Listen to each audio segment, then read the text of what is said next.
Ну вот, сняли голову, положили нахуй. Вот он, клапан. Немножко о поршень стучал. Ну, вроде так крутишь ровный. Вот, ну там на поршне есть выемки. Вот. Что у нас тут получается?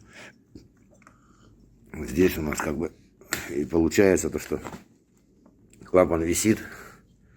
Вот. Здесь просто лопнула пружина. Вот. Лопнула пружина, и он просто прожимается спокойно. Ну, короче, пружину надо менять, клапан протирать и все собирать. Вот, короче, в таком порядке. Такие дела.